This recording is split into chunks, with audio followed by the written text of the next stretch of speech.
Welcome to exam plus academy. आज के इस वीडियो में हम डिस्कस करेंगे अप्रैल मंथ का बैंकिंग एंड फाइनेंशियल अवेयरनेस का पार्ट 3। आज हम इसका पार्ट 3 डिस्कस करेंगे। इसका पार्ट 1 और पार्ट 2 ऑलरेडी आ चुका है, जिसे आप लोग हमारे चैनल पर जाके बैंकिंग अवेयरनेस प्लेलिस्ट में देख सकते हैं।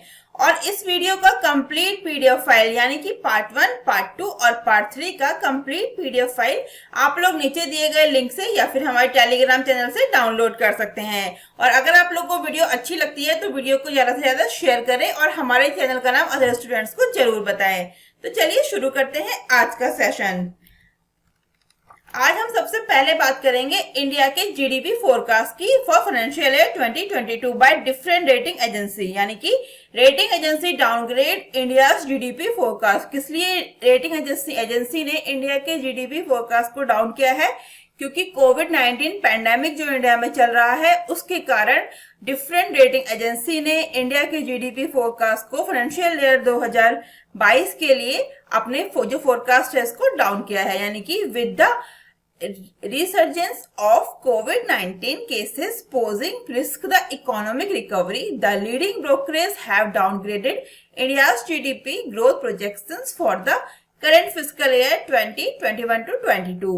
Current fiscal year as low as 10% on local lockdown threatening fragile recovery.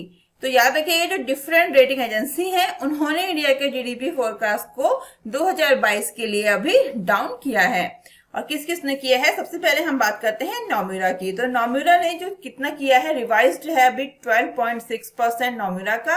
और प्रीवियस एस्टिमेट कितना था नोमुरा का फाइनेंशियल ईयर 2022 के लिए? वो था 13.5%। अब कितना कर दिया है नोमुरा ने? 12.6%। और जेपी मॉर्गन्स का भी कितना था? 13% और उसने कर दिया है 11%। यूबीएस की बात करें तो 11.5% को कर दिया है 10%। और सिटी रिसर्च ने 12.5% को किया है 12%। तो ये डिफरेंट रेटिंग एजेंसी के द्वारा जो इंडिया का जीडीपी फोरकास्ट है रिवाइज्ड, वो मैंने आपको डेटा दिया है। ये भी इंपॉर्टेंट है एग्जाम्स के पॉइंट ऑफ व्यू के लिए, लेकिन टाइम पे चेंज होता है। तो जब भी आप एग्जाम देने जाएं तो मेरा करंट वीडियो जरूर देख के जाएं, क्योंकि करंट जो होता है जीडीपी फोरकास्ट वही एग्जाम में पूछा जाता है, प्रीवियस नहीं पूछा जाता है। और ये टाइम पे चेंज होता रहता है। तो अब चलते हैं हमारे पहले क्वेश्चन पे। हमारा आज का पहला क्वेश्चन है, how long has the RBI limited the tenure of MD and CEO of private banks? यानी कि आरबीआई ने प्राइवेट बैंक्स के एमडी और सीईओ का कार्यकाल कब तक सीमित कर दिया है, ये क्वेश्चन में पूछा गया है। तो अभी हाल ही में रिजर्व बैंक ऑफ इंडिया ने यानी कि आरबीआई ने प्राइवेट बैंक्स के जितने भी एमडी और सीईओ हैं उनके कार्यकाल को सीमित कर दिया है। यानी कि RBI limited the tenure of MD and CEO of private banks long, यानी कि हाउ लॉन्ग कितना कर दिया है, ये क्वेश्चन में पूछा गया है। तो आरबीआई ने प्राइवेट बैंक के एमडी और सीईओ का कार्यकाल 15 वर्ष तक का कर दिया है। कोई अब उसकी लिमिट कितनी हो गई है? 15 साल। तो टेन्योर जो है वो MD CEO of private bank 15 years 15 साल के लिए कर दिया है। किसने? रिजर्व बैंक ऑफ इंडिया ने। The RBI has kept the tenure of MD and CEO to 15 years. यानी कि आरबीआई ने प्राइवेट बैंक्स के और जो भी एमडी और सीईओ हैं उनके कार्यकाल को 15 वर्ष तक के लिए सीमित कर दिया है। साथ ही आरबीआई ने ये पूर्णकालिक डायरेक्टर्स यानी कि होल टाइम डायरेक्टर्स पर भी लागू होगी। इसका अर्थ है कि अब कोई भी 15 साल से अधिक समय तक इस पद पर नहीं रह सकता है। यानी कि the same limit will also be applicable to whole time directors. This means that the same incumbent can not hold the post of for more than 15 years. तो इम्पॉर्टेंट क्वेश्चन है और इम्पॉर्टेंट कंटेंट भी है, जो मैंने आपको Hindi English दोनों में प्रोवाइड कराया है। दोनों में आपको जो भी लैंग्वेज सुटेबल हो आप लोग उसमें पढ़ के जा सकते हैं। कंटेंट से भी काफी ज्यादा क्वेश्चंस पुट अप होते हैं। और आगे भी जो मैं क्वेश्चंस में आपको कंटेंट दूंगी, आप वीडियो को पॉज करके या फिर पीडीएफ डाउनलोड करके कंटेंट जरूर पढ़िएगा। कंटेंट से क्वेश्चंस काफी पुट अप होते हैं। तो ये इंपॉर्टेंट क्वेश्चन था कि आरबीआई ने प्राइवेट बैंक्स के एमडी और सीईओ जो है प्राइवेट बैंक्स के एमडी सीईओ उनके कार्यकाल को 15 साल तक के लिए सीमित कर दिया है। इससे ज्यादा उनके कार्यकाल नहीं होगा। कितना होगा? 15 साल तक के लिए। और इसके अलावा आरबीआई ने जो भी स्मॉल फाइनेंस बैंक हैं, प्राइवेट सेक्टर बैंक हैं और स्मॉल फाइनेंस बैंक, इन सभी के स्वामित्व जो सहायक कंपनी होंगी उन पर भी ये रूल्स लागू होगा। लेकिन किन पे ये लागू नहीं होगा? तो ये भारत में जिनकी ब्रांचेस के रूप में विदेशी बैंक जो हैं, जो भी विदेशी बैंक हैं, फॉरेन बैंक हैं इंडिया में और उनकी ब्रांचेस हैं इंडिया में, उन पे ये रूल लागू नहीं होगा क्योंकि वो फॉरेन बैंक है, उनकी ब्रांच है इंडिया में। लेकिन जो भी इंडियन बैंक है, चाहे वो स्मॉल फाइनेंस बैंक चाहे प्राइवेट सेक्टर बैंक हो, उन बैंकों पर ये रूल लागू होगा। किसके द्वारा? आरबीआई के द्वारा। तो इंपॉर्टेंट है कि किस पे होगा और किस पे नहीं होगा, दोनों ही देख के जाना है, दोनों ही इंपॉर्टेंट है। बात कर लेते हैं आरबीआई की। तो आरबीआई के गवर्नर कौन है? शक्तिकांत दास। और आरबीआई से अभी इंपॉर्टेंट न्यूज क्या आई है? आरबीआई से इंपॉर्टेंट न्यूज ये है कि आरबीआई के जो 4 डेप्यूटी गवर्नर थे उसमें बीपी कानून को जो है वो रिटायर हो चुके हैं और उनके बदले नए आरबीआई के डेप्यूटी गवर्नर कौन बने हैं? वो बने हैं टी रविशंकर। टी रविशंकर जो है, उनका नाम है टी रविशंकर, वो आरबीआई के नए डेप्यूटी गवर्नर बने हैं। कौन बने हैं? टी रविशंकर, आरबीआई के नए डेप्यूटी गवर्नर। और गवर्नर कौन है आरबीआई के? शक्तिकांत दास। नेक्स्ट पे चलते हैं। नेक्स्ट है RBI has cancelled the licence of Bhagyoday fund urban cooperative bank. क्या? Bhagyoday friends urban cooperative bank located in dash due to insufficient capital. यानी कि आरबीआई ने अपर्याप्त पूंजी के कारण डैश जो बैंक जो जगह है वो भरना है, स्थित भाग्योदय फ्रेंड्स अर्बन कोऑपरेटिव बैंक का लाइसेंस रद्द कर दिया है। तो किस जगह में स्थित है ये बैंक, जिसका नाम है Bhagyoday friends urban cooperative bank? इसका लाइसेंस आरबीआई ने अभी अभी रद्द कर दिया है। और क्यों किया है इसका लाइसेंस रद्द? तो इसका ड्यू टू इनसफिशिएंट कैपिटल, जो है अपर्याप्त पूंजी के कारण इसका लाइसेंस रद्द कर दिया है आरबीआई ने। तो कहाँ का है ये महाराष्ट्र का बैंक है। इस बैंक का क्या नाम है? Bhagyoday friends urban cooperative bank. ये महाराष्ट्र का बैंक है और इस बैंक का रिजर्व बैंक ऑफ इंडिया ने लाइसेंस रद्द कर दिया है। यानी कि the RBI has cancelled the licence of Maharashtra based Bhagyoday friends urban cooperative bank limited due to inadequate capital. यानी कि अपर्याप्त पूंजी के कारण उसका लाइसेंस रद्द कर दिया गया है बैंक का। On liquidation, every depositor is entitled to receive deposit insurance claim amount of his or her deposits up to a monetary ceiling of rupees 5 lakh from the DICGC subject to the provisions of DICGC Act 1961। यानी कि परिसमापन पर जो प्रत्येक जमा करता है, depositor है, उसका डीआईसीजीसी अधिनियम 1961 के प्रावधानों के अधीन डीआईसीजीसी से 5 लाख रुपए की मौद्रिक सीमा तक जमा राशि का दावा बीमा दावा प्राप्त करने का उसका हकदार होगा। जो प्रत्येक डिपॉजिटर है और जो बैंक का, उसका किस अधिनियम, किस एक्ट के अंदर? तो डीआईसीजीसी अधिनियम के अंदर में। नेक्स्ट है RBI has appointed Atul Chakraborty as part time chairman of which bank. तो आरबीआई ने अतनु चक्रवर्ती को किस बैंक का अंशकालिक अध्यक्ष नियुक्त किया है, ये क्वेश्चन में पूछा गया है। तो अतनु चक्रवर्ती जो है, रिजर्व बैंक ऑफ इंडिया ने उनको पार्ट टाइम चेयरमैन बनाया है, पार्ट टाइम अध्यक्ष बनाया है। किस बैंक का? तो एचडीएफसी बैंक का बनाया है आरबीआई ने अतनु चक्रवर्ती को part time chairman. RBI has approved the appointment of former Economic Affairs Secretary Atnu Chakravarti as the part-time chairman and additional independent director of the private sector lender HDFC Bank. He retired as Secretary of the Department of Economic Affairs in April 2020.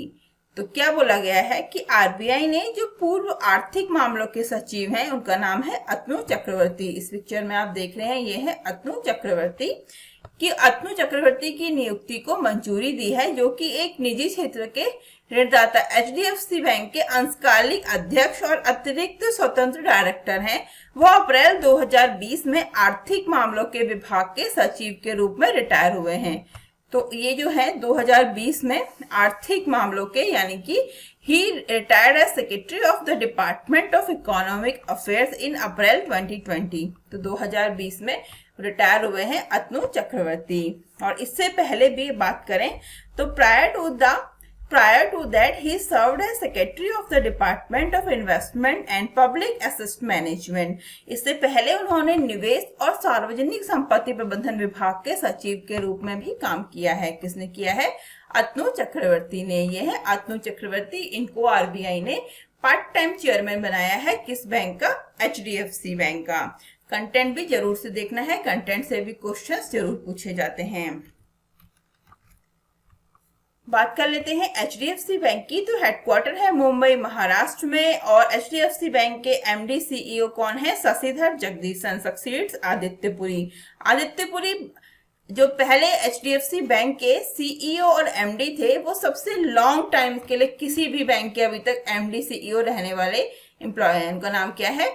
Adityapuri. कब से थे ये 1994 से 2020 तक HDFC bank के MD और CEO रह चुके हैं आदित्यपुरी। और अब कौन है? अब है शशिधर जगदीशन। तो इम्पोर्टेंट है ये, इसलिए मैंने बता दिया कि इससे पहले कौन थे। इससे पहले थे आदित्यपुरी और अब है Shashidhar Jagdishan, MD and CEO of HDFC bank. बात कर लेते हैं HDFC बैंक की टैगलाइन की। तो टैगलाइन क्या है? We understand your world. We understand your world tagline है HDFC बैंक का। तो मैं बोल रही हूँ आपको कि कंटेंट भी जरूर पढ़ना है, क्योंकि स्टैटिक के भी क्वेश्चंस बन जाते हैं इसमें बैंकिंग के। तो आप लोग जरूर से कंटेंट पढ़ के जाइएगा, कंटेंट को वीडियो को पॉज करके, क्योंकि कंटेंट इंपॉर्टेंट होता है एग्जाम्स के पॉइंट ऑफ व्यू से। क्वेश्चंस जरूरी नहीं है जो पूछा गया है वही हो, काफी घुमा के कंटेंट से भी क्वेश्चंस पूछे जा सकते हैं। अब चलते हैं हमारे नेक्स्ट क्वेश्चन पे। नेक्स्ट क्वेश्चन है, The RBI has allowed commercial banks to pay up to what % for pre-COVID dividends। यानी कि RBI ने कमर्शियल बैंक को प्री कोविड डिविडेंड्स के लिए कितने % तक भुगतान की अनुमति दी है। तो क्या पूछा गया है क्वेश्चन में? The RBI has allowed commercial banks to pay up to what % for pre-COVID dividends। तो कितने परसेंट पूछा गया है कि कमर्शियल बैंक को प्री कोविड डिविडेंड्स के लिए कितने % तक भुगतान की अनुमति दी है। तो कितने दी है? 50% दी है। किसने? RBI ने, रिजर्व बैंक ऑफ इंडिया ने। तो RBI has allowed commercial banks to pay dividends on equity share for financial year 2021 from the profits for the fiscal ended March 31st 2021 subject to certain conditions and limits। यानी कि RBI ने commercial बैंकों को 31 मार्च 2021 को समाप्त होने वाले financial year 2021 के लिए कुछ शर्तों और सीमाओं के अधीन लाभ से इक्विटी शेयर पर लाभांश का भुगतान करने की अनुमति दी है। किसने दी है? रिजर्व बैंक ऑफ इंडिया ने। और कितना % दी है? 50% दी है। यानी कि the new notification of RBI allows commercial banks to pay dividends not more than 50% of the amount, बल्कि as per the dividends payout ratio prescribed, this means that the banks may pay dividends up to 50% of what they paid before the COVID scenario। यानी कि RBI ने नई सूचना commercial bank को निर्धारित किए गए लाभांश भुगतान अनुपात के अनुसार निर्धारित राशि का 50% तक के लाभांश भुगतान करने की अनुमति देता है। इसका मतलब यह है कि बैंक कोविड परिदृश्य से पहले भुगतान किए गए 50% तक लाभांश का भुगतान कर सकते हैं। कितने तक का? 50%। यानी कि 50% का वो भुगतान, जो पे डिविडेंड्स है उसका 50% वो पे कर सकते हैं। नेक्स्ट है, RBL bank has partnered with which of the following to launch pay by bank app. यानी कि RBL बैंक ने पे बाय बैंक ऐप लॉन्च करने के लिए किसके साथ साझेदारी की है? तो पे बाय बैंक ऐप है, इसको लॉन्च करने के लिए RBL बैंक ने साझेदारी की है। किसके साथ की है? तो मास्टर कार्ड के साथ की है। मास्टर कार्ड के साथ साझेदारी की है RBL बैंक ने। RBL बैंक का फुल फॉर्म मैंने आपको पिक्चर में मेंशन करवाया है, रत्नाकर बैंक लिमिटेड। क्या है इसका full form? Ratnakar bank limited. Important है, इसलिए पिक्चर देख के याद हो जाएगा इजीली, इसलिए मैंने पिक्चर में शो किया है कि Ratnakar bank limited full form है किसका? RBL बैंक का। कभी कभी क्वेश्चंस जो है ऐसे भी पूछे जा सकते हैं एग्जाम्स में कि क्या फुल फॉर्म है, what is the full form of RBL bank. और टैगलाइन भी इसमें मेंशन है, अपनों का साथ। तो आ जाते हैं क्वेश्चन पे। तो RBL Bank and Mastercard have announced their partnership to launch a mobile-based consumer-friendly payment solution, Pay by Bank app, a first of its kind payment functionality in India। यानी कि RBL बैंक और Mastercard ने mobile आधारित उपभोक्ता अनुकूल भुगतान समाधान पे बाय बैंक ऐप लॉन्च करने के लिए साझेदारी की घोषणा की है, जो भारत में अपनी तरह की पहली भुगतान कार्यक्षमता है। यानी कि पे by bank app, a first of its kind payment functionality in India. तो इम्पॉर्टेंट है कि किसको लॉन्च करने के लिए आरबीएल ने मास्टरकार्ड के साथ साझेदारी की है। क्वेश्चन ऐसे भी पूछा जा सकता है। तो पे बाय बैंक ऐप लॉन्च करने के लिए आरबीएल ने मास्टरकार्ड के साथ साझेदारी की है। यानी कि आरबीएल के जो खाता धारक हैं वो अपने बैंक मोबाइल एप्लीकेशन के माध्यम से इन स्टोर और ऑनलाइन दोनों से दुनिया भर में कॉन्टेक्टलेस लेन देन का आनंद ले सकते हैं। इसके साथ ही वो अपनी कार्यक्षमता दुनिया भर में व्यापारियों को स्वीकार करने वाले सभी मास्टर कार्ड्स पर अवेलेबल होगी जो कॉन्टेक्टलेस और ऑनलाइन पेमेंट स्वीकार करते हैं। यानी कि RBL bank account holders can now enjoy contactless transaction across the world through their mobile banking application both in store and online. This functionality will be available at Mastercard accepting merchants worldwide that accept contactless and online payment. तो content भी important है, I repeat again. Next है to provide enhanced security, Pay by Bank app ensure that bank customers' payment credentials are never exposed to the merchant, making the transaction completely secure। यानी कि बढ़ी हुई सुरक्षा प्रदान करने के लिए पे बाय बैंक ऐप यह सुनिश्चित करता है कि बैंक ग्राहक की भुगतान जो है वो कभी भी व्यापारी के सामने ना आए, जिसकी लेन देन पूरी तरह से सुरक्षित हो। तो इम्पोर्टेंट पॉइंट्स हैं, इनको आप देख सकते हैं। बात कर लेते हैं आरबीएल बैंक की। तो आरबीएल बैंक की स्थापना हुई थी। RBL bank founded in August 1943, headquarter Mumbai. MD and CEO Vishwavir Ahuja. कौन है? विश्ववीर आहूजा है एमडी और सीईओ किसके? आरबीएल बैंक के। मास्टरकार्ड की बात करें तो headquarter of Mastercard New York US. The president कौन है? माइकल मैवेक जो है वो प्रेसिडेंट है किसके? मास्टरकार्ड के। नेक्स्ट है reserve bank of India has issued a show cause notice before cancelling the licence of fraudulent dash. यानी कि आरबीआई ने धोखाधड़ी से पीडी डैश का लाइसेंस रद्द करने से पहले कारण बताओ नोटिस जारी किया है। तो किसको जारी किया है? आरबीआई ने कारण बताओ नोटिस धोखाधड़ी से पीड़ित जो है उसका लाइसेंस रद्द करने के लिए। यानी कि RBI has issued a show cause notice before cancelling the licence of fraudulent. तो किसका किया है? Sambandh Finserve private limited is the right answer. क्या हो जाएगा? संबंध फिनजर्व प्राइवेट लिमिटेड का आरबीआई ने लाइसेंस रद्द करने से पहले कारण बताओ नोटिस जारी किया है। यानी कि RBI has issued a so-called notice prior to cancelling the license of fraud hit Sambandh Finserv Private Limited after its net worth eroded below the regulatory minimum and financial situation worsened beyond redemption over the recent months। संबंध is registered as NBFC MFI। RBI ने धोखाधड़ी से प्रभावित संबंध Finserv private limited का इसके network के न्यूनतम स्तर से कम होने और हाल के महीनों में रिडेम्पशन पर पूरे वित्तीय स्थिति बिगड़ने के बाद लाइसेंस रद्द करने से पहले कारण बताओ नोटिस जारी किया है। और संबंध बैंक जो है जो उसका एनबीएफसी एमएफआई के रूप में रजिस्ट्रेशन है। अदर इंपॉर्टेंट पॉइंट्स भी मैंने आपको दिए हैं, इनको आप देख सकते हैं वीडियो को पॉज करके या फिर पीडीएफ डाउनलोड करके। हिंदी और इंग्लिश दोनों में ही ये पॉइंट्स अवेलेबल हैं। बात कर लेते हैं संबंध फिनसर्व प्राइवेट लिमिटेड की। तो संबंध Finserv private limited founded in 1992 and headquarter in Odisha. Next है आरबीआई ने मुरली एम नटराजन का किस बैंक के एमडी और सीईओ के रूप में रीअपॉइंटमेंट किया है। यानी कि RBI has reappointed Murali M Natarajan as MD and CEO of which bank. तो किसका आरबीआई ने रीअपॉइंटमेंट किया है, किसके लिए? तो एमडी और सीईओ के लिए। किसको? मुरली एम नटराजन को। तो डीसीबी बैंक के एमडी और सीईओ जिनका नाम है मुरली एम नटराजन, तो उनको आरबीआई ने रीअपॉइंट किया है इसी पोस्ट के लिए। किसके लिए? एमडी और सीईओ के लिए। ये है मुरली एम नटराजन। तो private sector lender DCB bank has received approval from the RBI for the reappointment of Murli M. Natarajan as the MD and CEO for further period of 1 year from April 29, 2021।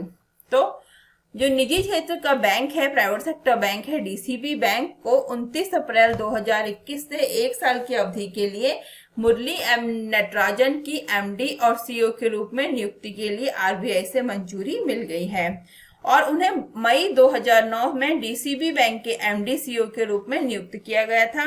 और DCB में शामिल होने से पहले जो है उनका नाम क्या है, मुरली एम नटराजन ने विदेशी बैंक को स्टैंडर्ड चार्टर्ड और सिटी बैंक के साथ भी काम किया है, यानी कि he was appointed as MD and CEO of DCB Bank in May 2009. Prior to joining DCB, Natarajan has worked with foreign banks, Standard Chartered and City banks.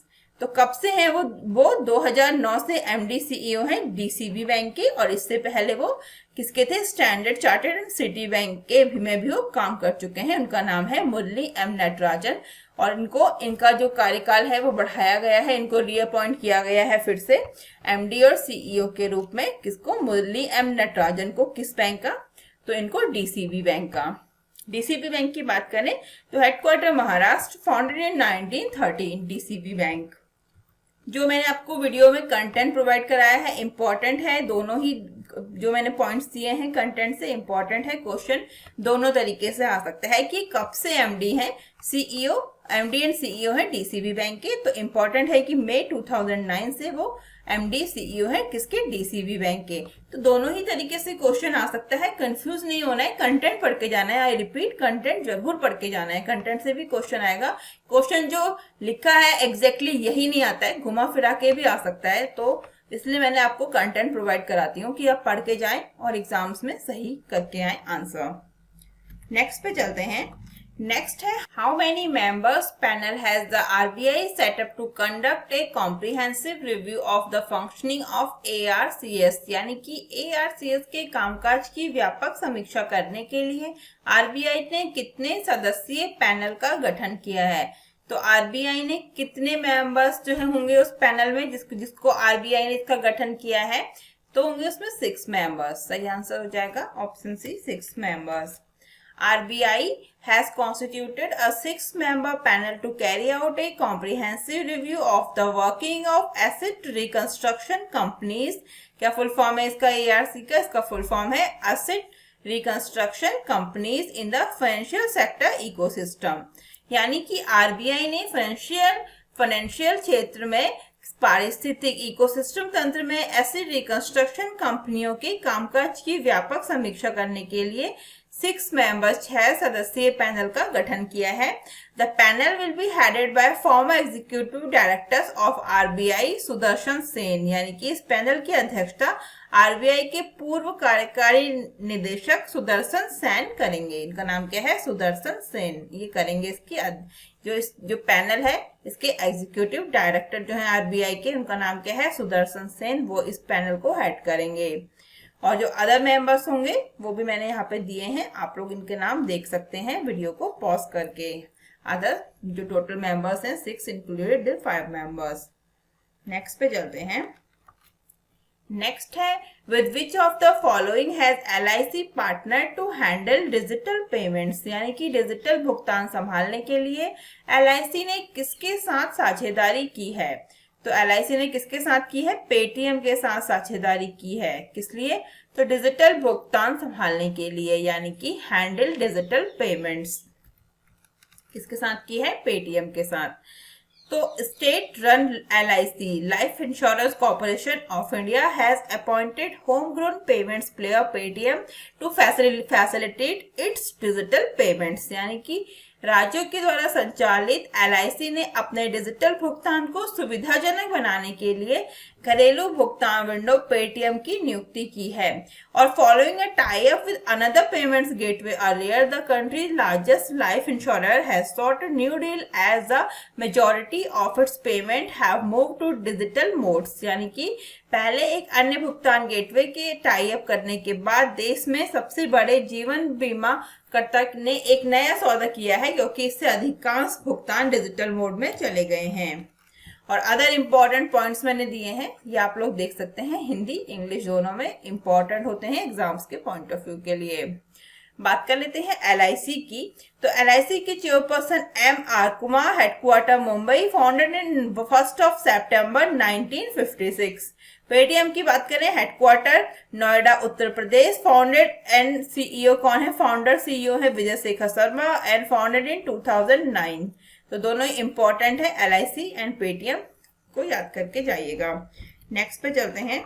Next है, what is the care rating forecast of India GDP growth to be about what % financial year 2022।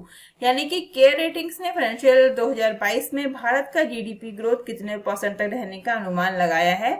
ये time to time rating agency change होती रहती है, तो ये अभी current है। और लेकिन जब आप एग्जाम देने जाएंगे तो आप जो करंट मेरे वीडियो है वो देख के जरूर जाएंगे, क्योंकि जो करंट है वही पूछा जाता है। और अभी कितना है? 10.5% बताया है किसने? केयर रेटिंग एजेंसी ने।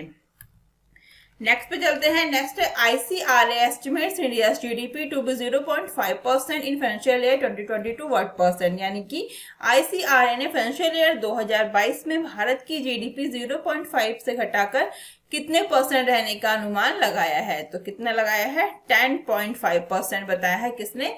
ICRA ने। ICRA ने कितना बताया है?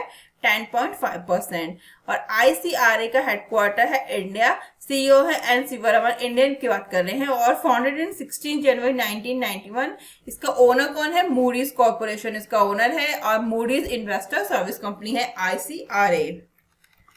S&P Global has estimated India's GDP growth at what % in financial year 2022। यानी कि S&P Global ने फाइनेंशियल ईयर 2022 में भारत की GDP विकास दर कितने % रहने का अनुमान लगाया है। किसने? S&P Global, यानी कि स्टैंडर्ड एंड पुअर्स का फुल फॉर्म है। 11% अनुमान लगाया है S&P Global ने।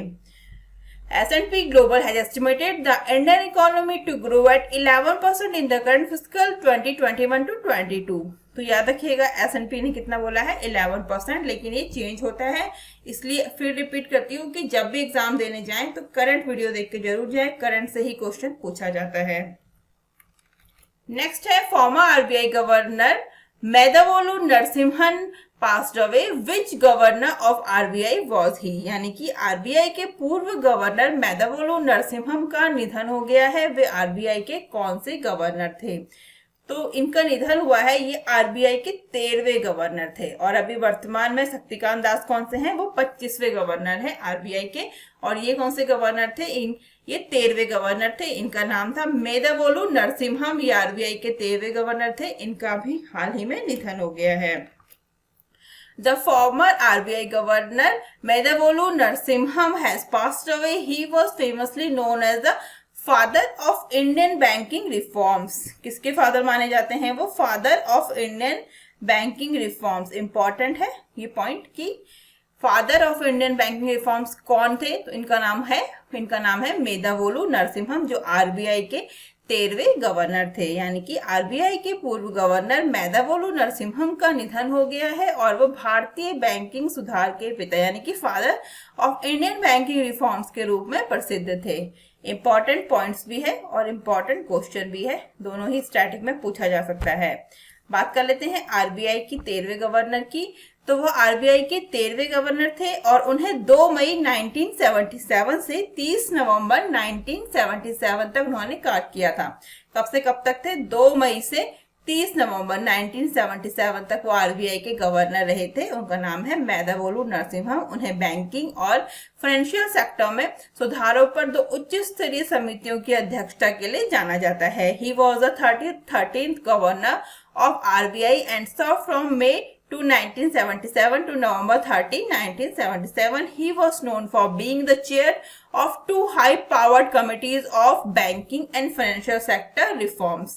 तो काफी इंपॉर्टेंट पॉइंट्स मैंने बताए हैं कि कौन थे father of Indian banking reforms. उनका नाम था मेदवोलू नरसिम्हम। वो RBI के 13वें गवर्नर भी थे। उनका अभी हाल ही में निधन हो गया है। ये पिक्चर में आप देख सकते हैं, ये है मेदवोलू नरसिम्हम। तो फ्रेंड्स आज के इस वीडियो में बस इतना ही। ये हमने ये हमने बैंकिंग का अप्रैल मंथ की बैंकिंग का पूरा पार्ट 1, पार्ट 2 और पार्ट 3 कवर कर लिया है। और जिसने पार्ट 1 और पार्ट 2 नहीं देखा है वो जाके हमारे बैंकिंग अवेयरनेस प्लेलिस्ट में पार्ट 1 और पार्ट 2 देख सकता है। और हमारी कंप्लीट अप्रैल मंथ की बैंकिंग एंड फाइनेंशियल अवेयरनेस का पीडीएफ यानी कि पार्ट 1, पार्ट 2 और पार्ट 3 का कंप्लीट पीडीएफ आप लोग इस वीडियो में नीचे दिए गए लिंक से या फिर हमारे टेलीग्राम चैनल से डाउनलोड कर सकते हैं। और आप लोग हमसे डिफरेंट सोशल मीडिया प्लेटफॉर्म पर भी जुड़ सकते हैं। Instagram, Facebook, Telegram, Twitter, Gmail, WhatsApp का लिंक आपको नीचे डिस्क्रिप्शन बॉक्स में मिल जाएगा। अगर आप लोगों को ये वीडियो अच्छी लगती है और हेल्पफुल लगती है तो आप लोग हमारे चैनल का नाम अदर स्टूडेंट्स को जरूर बताएं और हमारे चैनल को सब्सक्राइब करके बेल आइकन दबाना बिल्कुल ना भूलें, जिससे आपको अदर इंपॉर्टेंट वीडियोस के नोटिफिकेशन सबसे पहले मिल सकें। तो आज के लिए बस इतना ही। जल्दी मिलते हैं हमारे नेक्स्ट वीडियो में। Thank you. Thanks for watching.